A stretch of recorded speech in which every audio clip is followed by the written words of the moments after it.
Well, it's a couple of weeks since we came back from Southeast Asia, yeah, and the suntan has definitely faded now, hasn't it? Washed away with the rain. Washed away with the British rain. How about that? So we have got asked quite a few questions when we was away in Asia, on our various vlogs that we did, and thanks to everybody who watched them, liked them, subscribed, etc. And we got asked some questions when we came back as well, and we thought it'd be useful if we just put together a little thing of the questions and answers. So here we go. What inspired you to travel around Southeast Asia? Well, the simple answer to that is I was able to take early retirement at 55, so I decided at 56 actually I took it, and we have a small pension off that, so that was good. And you decided just to give my job up. Just to give up work because she doesn't even have a pension. So there you go. So between us, we got a small pension. We decided, why not now?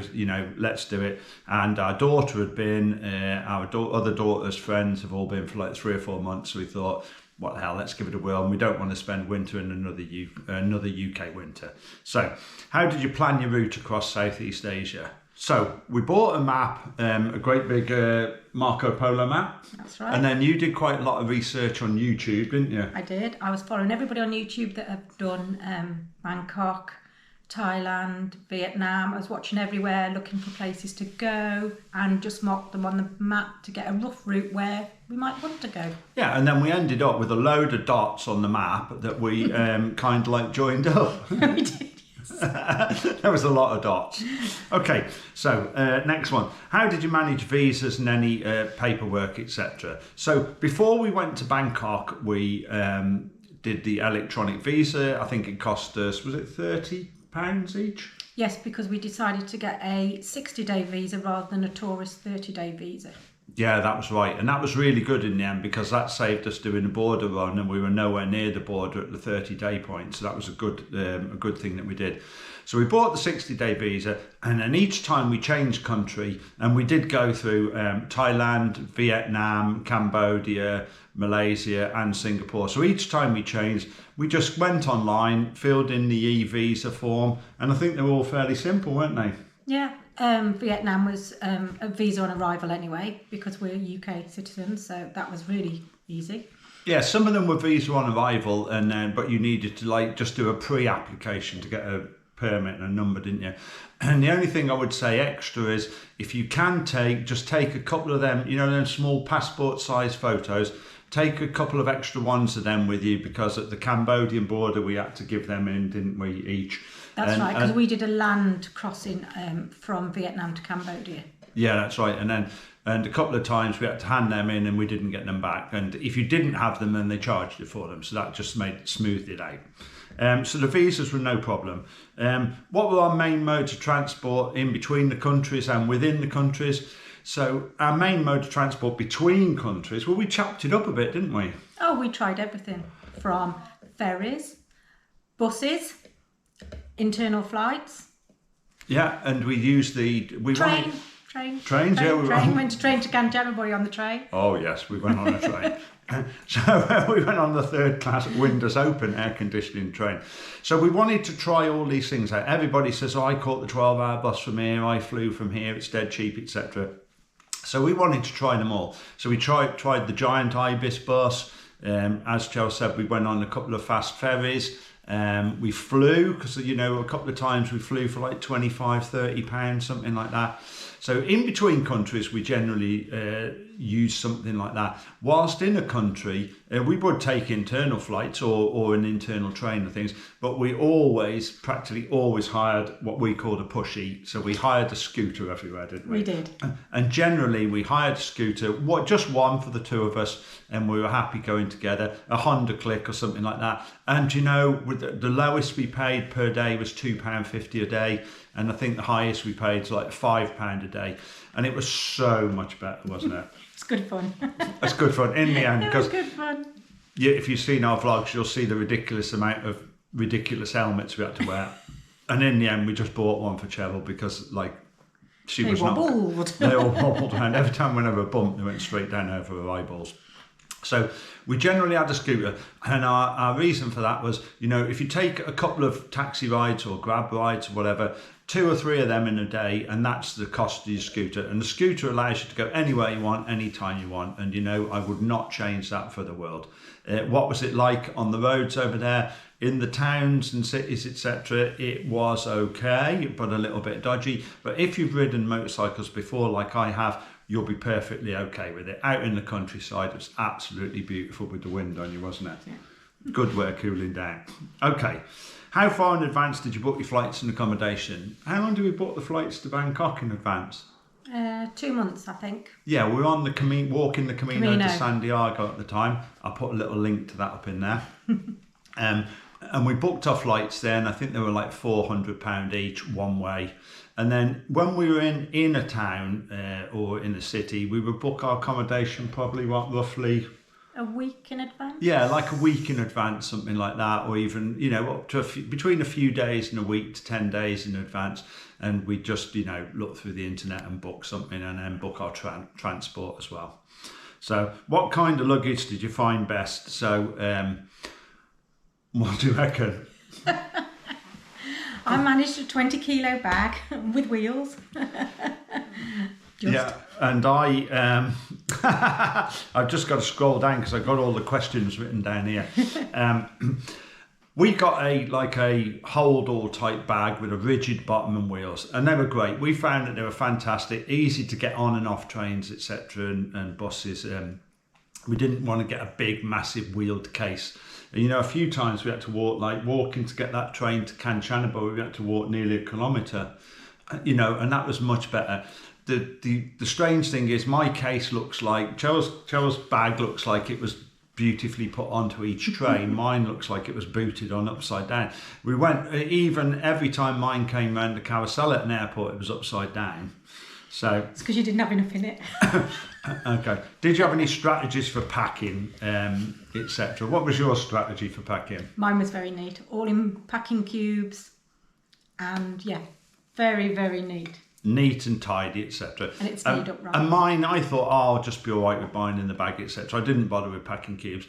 And then, do you know what? After a couple of weeks, I did poor man's equivalent of packing cubes. I had mine in carrier bags, so I put all my shirts in the carrier bag, all my pants in the carrier bag, from the 7-Eleven, all my trousers in the carrier bag. So they were poor man's equivalent of packing cubes. And then the other thing is talking about clothes, right? What clothes did we take? I took generally shorts, t-shirts, socks, trainers, walking shoes, and one jacket. What would you? I took a lot more, but the wrong material. I needed to. Next time we go, I'll pack more linen stuff, lightweight linen. Yeah, I think that was the thing that you definitely said. You took some clothes that were really great, and actually bought some clothes in Asia that were really great. But some of the stuff, some of the more heavy cotton stuff, T-shirts, just soaked up any sweat. They won't be coming again, will they? In fact, some of them can't come again because they're now living in the bin, in the charity shop in Asia. Okay, how did you manage communications? What did you do about SIMs, etc.? SIMs were really easy, weren't they? eSIM, way to go. eSIM is the way forward. So we both have reasonably modern phones. So we just a few days before we went before we changed country, we went onto that country's internet service provider or whatever, mobile provider like Airalo or AIS or something like that, and we just bought an eSIM package, and I think they were coming out like 30 days was like $15, something like that for. I think it was less than 15. No, I think if you had 30 days, you could get it for like $15. But you got, I bought more data. I bought like 30 gigabytes of data. Cheryl bought like 5 gigabytes of data. The simple reason being we were using my phone during the day. Right. So somebody said, "What do you do about language? Did you learn any language before we went?" What did we do? Always, please, thank you, hello, goodbye. That was lovely. Yeah, we learned that. Yeah. Oh, delicious. Yeah, what's Thai for delicious? Oh, don't ask me. I can't remember. Aroi ma. Aroi ma. So before we went to any country, we just learned the basics. Hello, goodbye, please, thank you. That was delicious, something like that. And the rest of the time we used Google Translate. Lots of people in Southeast Asia speak English. It's taught in all the schools. It's the second language of Malaysia, I think, etc. So, we didn't have any problems whatsoever. And the fact that we'd actually bothered to learn something went down well as well. How did you budget for the trip? And and did you have problems staying on budget? What budget did we have? We didn't really have one. We didn't really have a budget. We wanted to be economical. We didn't want to be frugal, but we wanted to be economical, and not spend a massive amount. But we didn't really have a budget. So the next question, how much did it all cost? And I think if you add it all up, it was costing roughly $2,000 a month, I'd say, for us to. Depends what country you're in. Like Malaysia was a lot more expensive than Thailand. So. Yeah, Malaysia accommodation and Singapore accommodation, but they were only a short period, really. I think you're right. If we average it out, it comes to $2,000 a month, but we did spend a little bit more in the last couple of weeks, especially in Kuala Lumpur and in Singapore. So how did we fund that? Well, I've got a small pension, and we took some out of our savings, and you don't forget, $2,000 a month covers us for airfare, travel, accommodation, food, etc. So even if we lived in the UK at UK prices, we're spending roughly, with our house and everything, we're spending like £1,500 a month just living and eating in the UK. And you've got to live and eat wherever you are. So I'd say on top of our regular income, we're spending $600 a month on top of what we would spend in the UK. But that's including the attractions. We did all the touristy attractions as well. Oh, like tickets for getting on the cable cars, and we did lots of boat trips. We went snorkeling. We did lots of things. That's where the extra cost came in. Oh, you went to a lot of attractions. And feeding the fish. She spent like a lot of money feeding fish. If you added up her fish money, it was probably the same as my beer money. Can you share any tips for finding affordable accommodation? Yes, use Booking. The three things we used: Booking.com, Airbnb, and local advice. So we'd ask people as we were going around talking to people. We'd say, "Oh, we're going there next week," and they'd say, "Oh, try this," or "Oh, phone that person." So we did that, and quite often, we extended. So like for instance, in Koh Lanta, we had a week. And then we went to see the chap and we said, how much for another week, including the scooter? And we just come up with a price ourselves and just paid it in cash generally. So that's what we used. Did we purchase travel insurance? Yes, we did. Yes, we did. We didn't get our travel insurance from Safety Wings or, Travel Nomads or whatever it's called. The reason we didn't is it works very well for backpackers who are young, it's $20, $30 a month or whatever. When you get to be 57 and 56, it works out very, very expensive because the chances of something happening to us are higher. So we didn't find it that economical. So we bought some insurance from a company called Viva Backpacker Insurance Silver Policy, something like that. I'll put a link below to their site. I'll put links below to lots of these things as well that you can have a look at. But that's what we did, and it cost us £660 for 6 months. And it covered us for backpacking, adventures, etc., all over the world, except the expensive ones, Australia, America and Canada. So we didn't need to use it. Was it any good? Don't know. Didn't need to use it. But it was there as an insurance, because I think you should take travel insurance out. How did you deal with currency exchanges and money? Very simply. We had 2 cards. I've got a Revolut card. You've got a Revolut card. We've both got Monzo bank accounts. We are allowed to draw £200 each per month of each one of them cards. So we had a little schedule we wrote down, and each week, like I'd take 200 out of the bank in Revolut, you take 200 in Revolut, then 200 in Monzo, then 200 in Monzo. So for 4 weeks we could take 800 out. And the Revolut card allows you to hold currency in that foreign country's currency. So I could hold currency on the Revolut card in Thai baht and go to a speed bank machine and take it out in Thai baht. Monzo again, very good. The exchange rates for both were really good, weren't they? Commission was really good. And on the odd occasion when we messed up and took the wrong card or we had to go over the limit or something, the commission was something like, I think some of the ATMs charged $2.99 or something like that. It wasn't a massive nominal, amount. Wasn't it? Yeah. Travel apps and gadgets you found indispensable. Well, I've got a list of apps here that we found indispensable. I'll tell you, where have we gone? Right, Grab. Grab was brilliant. We used Grab a lot. We used Grab a lot for getting lifts. We also got food on Grab as well a few times. Delivered, very economical in Malaysia to get food delivered on the Grab app if you just want to stay in your, not necessarily hotel, but your accommodation or whatever, especially if you're self-catering. Google Translate we used a bit.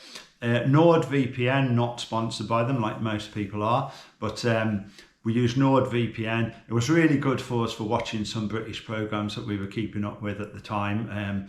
But did we get hacked? No, we didn't get hacked. Did NordVPN work? Don't know, because we didn't get hacked. We assume it did. Booking.com, we use them quite a lot, sometimes for flights and for accommodation, which was great. Airbnb, we use them. Various telecom providers, we got their apps, Airalo and AIS, so that we could simply just top up a SIM card or buy an eSIM. And when you get the eSIM, it's as simple as getting to the airport and just flicking just pushing the SIM manager button, and it changes from one country to the other. If you don't have a phone that's up to date for an eSIM, you can always do, as you go through arrivals at the ferry port and airports. There's loads of people there trying to sell you a SIM, so they'll put a physical SIM in for you. We use various airlines apps. Vietjet, AirAsia, Batik Air, Malaysia. Skyscanner we used. And we use Skyscanner quite a bit as well. Booking.com's flights were really... Yeah. They came out with some really good deals, especially if you're using checked luggage as well. The only time I didn't like Booking.com is I had a little bit of a problem with a flight, and I sent them about 5 emails and they kept saying, you'll have to phone us on this number. How can I? I'm in Asia. It's a British number. And then they didn't reply to my emails. I said they couldn't reply on text or whatever. So I found that a little bit annoying, but generally they're okay. Right. What's your favourite food? Low lac. I don't think it's low lac. I think Laclo or something like that. One of them, I can never remember. It was beautiful anyway. A savoury beef. It was a beef dish, spicy beef with rice and an egg. Yeah, I don't think we found a single dish that any of us didn't like, did we? We went out, tried absolutely everything. I think if I had to have anything, I would choose anything off the front of the menu in Yarwi in Koh Lanta. Because I could eat all of them in one go. Penang curry, vegetable Penang curry. Oh, I could taste it now. Oh, and what was that fish we had that we've never eaten before? Stingray, was it? I think it was stingray. Yeah, we had that one. Fish? That was expensive. If you're ever buying fish in Asia and you think Malaysia, we were there. Yeah, or anywhere in Asia, half the time, just remember, if you're buying it in a restaurant, it's got a price on it, but the price is per 100 grams. So if they bring you a big fish out, or a 400 gram fish, remember you're paying 4 times what it says on that menu for it. We didn't know that. We do now. Do you have a favourite country or city? Go on, which one? I really enjoyed Cambodia. I like Camp Pot in Cambodia. And you said this morning Siem Reap. And Siem Reap, yeah. Yeah, but Siem Reap was a great city. Really quite smart compared to some of the other places there. If I had to choose a favourite city, I would choose either Singapore or Kuala Lumpur. I was very impressed with both. I guess I'd probably choose Singapore because it's by the sea. I wouldn't want to have to live there financially though. And if I had to choose a favourite island or country, I think I would choose Thailand. What do you reckon? Koh Lanta. Favourite island? Koh Lanta, love it. I love Koh Lanta. Did you engage in any volunteer or community service activities? No. We thought about it and we looked into it and we put a thing on Facebook asking about it. And do you know what? We got so many negative comments about it, we didn't even bother. And the comments were along the lines of you're stealing work from local people, etc. Why do they want people like you working in schools, etc.? So I think that there are volunteer opportunities, but you need to get a visa and you need to consider who you're working for, because there's in some countries, I think Cambodia is one, there are a lot of quasi orphanages, etc. So we didn't. If you're going to do it yourself, then look into it and make sure you go with the right one. Any gear you found indispensable? Oh, my Kindle. I love my Kindle Fire. She does. It was really good. And I found my little electronic gadget bag. I got a little bag that I put all my cables, leads, battery chargers, etc. in, the adapter I had, etc. Put them all in this one bag, and I just love that little green bag, because it's got everything I need in it. And it was handy at the airports, because when you have to go through the security, you could just put your bag in the tray. Yeah, because you've got to put your laptop, etc. So you put your electronics bag on the tray and your laptop, and you're laughing. So. And it's quite funny, because how many people get to there and they're in their bags rooting for their laptops and everything? You think, how many times have people been through air security? You should get it all ready to put in your tray, but no. That's why the queues are so long sometimes. Half the people on an aircraft, you think it was the first time they'd ever flown in the world. Anything you wouldn't take with you? I think you already mentioned about clothes. Yeah, some items of clothing weren't appropriate. No, I took some old, not old, but I took some like sports tops, like a North Face top, an Adidas top, but they were the cotton ones, more like what I would call drinking tops rather than sports tops. And you know what? They just soaked the sweat up like crazy, and they only lasted for a couple of months before they'd been washed to death and were horrible. So I wouldn't take quite so many of them. I'd wear light shirts like this. I'd take some more of them next time. How do you keep in touch with your friends and family? I don't have any friends. How did you keep in touch with yours, Joel? Oh, I did Instagram, Facebook, and obviously we vlogged it as well for our family. Yeah, we did these vlogs mostly for our friends and family so they could see what we're up to. We use Messenger a lot, FaceTime, Messenger, etc. So that's why our vlogs weren't professional, because they weren't really to go out as a professional travel channel. It was really for my parents to log on so they could see what we were up to. Do you know what? When we went out there, we had 300 or 400 subscribers, and now we've got 1,200 subscribers, right? And it's great for we really grateful to everybody who's subscribed and is interested in us and likes our videos and everything. And it's it's really heartening to think that some people want to watch us. As you can see, none of these are scripted. We've got a few questions written down here, but none of these are scripted. It's just us two fooling around and videoing it. So, did either of you get homesick? Somebody said to me. Not really, but I did miss the cats. She missed the cats. Oh, and the children, obviously. You just said that as an afterthought. I did. I didn't get homesick. I don't think you got homesick because we're on a massive adventure. Technology is that good these days. We used, Messenger and everything. We were almost in the room with people. I think also because no crises happened at home. I think if a crisis happens at home, somebody goes into hospital, etc. I think that makes you more homesick. Certainly when Cheryl got stung by a jellyfish and she was in absolute agony, she felt a little bit far away from home, I think. Oh, I did, yeah. It would be safe to say. And, she was in agony for a couple of days, but she said, oh my God, I'm in pain, I'm in a foreign country, etc. So that was the only time, I think. I must admit, since I've come back... we've been homesick for not being away. I know this sounds bad, but we've been like Asia sick, right? Because we're back at home. So, how did the trip impact upon your relationship with each other? Well, the divorce papers are going through, and they should be finalised shortly. No, it was good. We had our 26th wedding anniversary out in Asia as well. Yeah. So no, it's been good. It was good. I think actually I don't know if it's the fact that we both retired or the fact that we were out travelling together, etc. I think it made it stronger, don't you? Oh, definitely. You hopefully if you have watched our vlogs, you'll see that we had great fun. We were more relaxed. We had more fun. We had time apart from each other. I used to go for a ride off on the pushy occasionally, etc. But I think that you were less worried about work. I hated work less. So I think for us it was great. It made it much better, didn't it? It did. Yeah, and now we also said when we come home that we were going to park each other, so we've actually parked each other now until October. So how did it inflict any influence on your life in general? I think you said this morning you need to do more of it while you can. Yeah, definitely.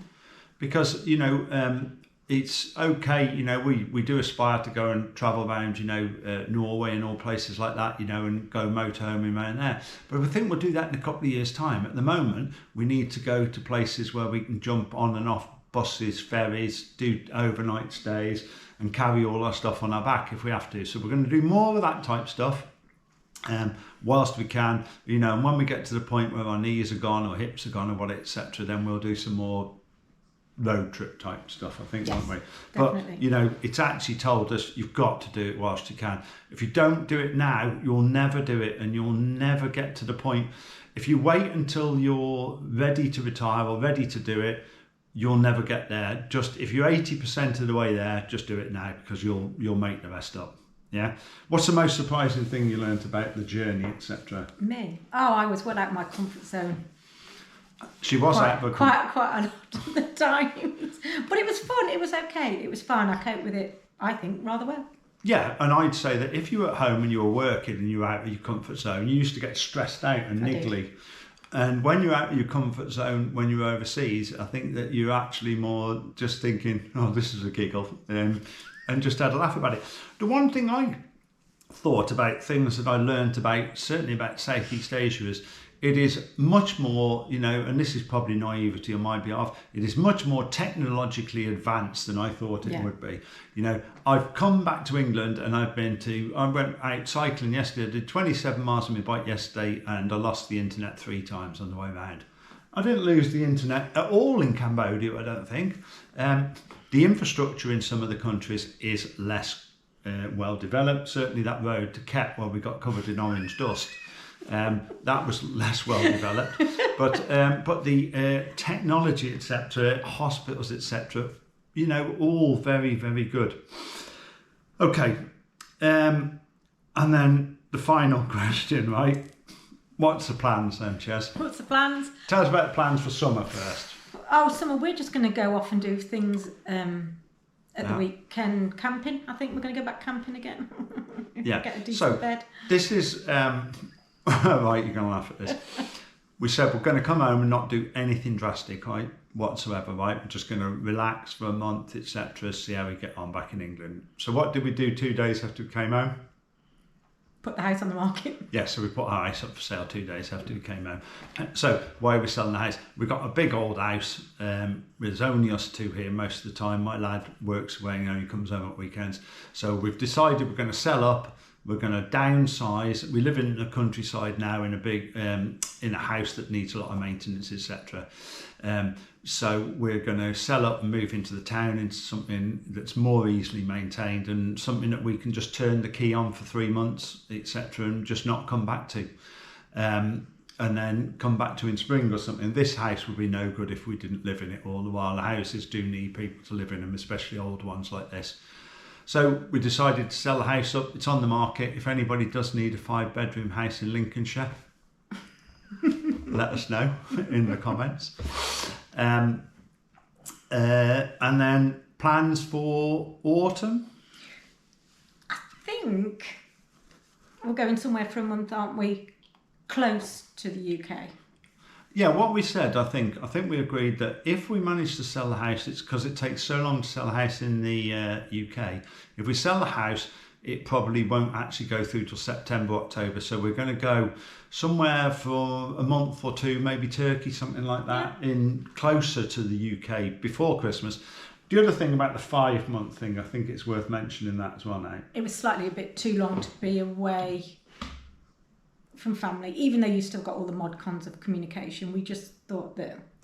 Yeah, I think that it's like 7 months really, because although we did 5 months in Asia, we did 7 weeks on the Camino first, and we only came home for 2 weeks. 2 weeks. So in 7 months, we were only home for 2 weeks. So I think we said that that was probably a tiny bit too long to be away, from family, etc., all in one stint.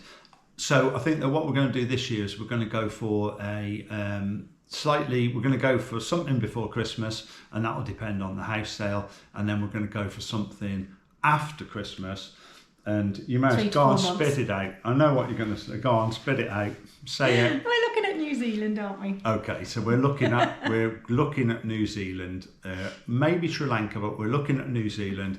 we quite fancy hiring a motorhome stroke camper van more than motorhome, doing a 6 or 7 week road trip round New Zealand, and then maybe doing some trusted home sitter stuff or something like that. So we're looking at sort of 3 months, 2 to 3 months in New Zealand, aren't we? That's favourite. Sri Lanka's second favourite, I think, isn't it, at the moment?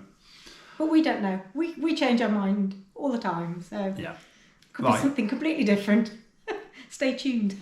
Right, thanks very much. If you do have any additional questions or you want to ask us anything specific, do put it in the comments. That's not asking you to just fill the comments up for the algorithm or something. Just if you do have anything, just ask us, email us, whatever. We'll happily answer it for you. And for all those who've watched this, etc., thanks very much for subscribing. Thanks very much for looking at all our vlogs, and thanks very much for all the beautiful comments you sent us as well. Yes, we've had some really nice comments. Yeah, I've had lots of comments. Oh God, go on, say it. Sean Connery look-alike. Lots of people from Asia have said, are you related to Sean Connery? So but thanks very much for all your comments and everything, and I don't think we've had a single hater. No. Thank you. Bye. Bye.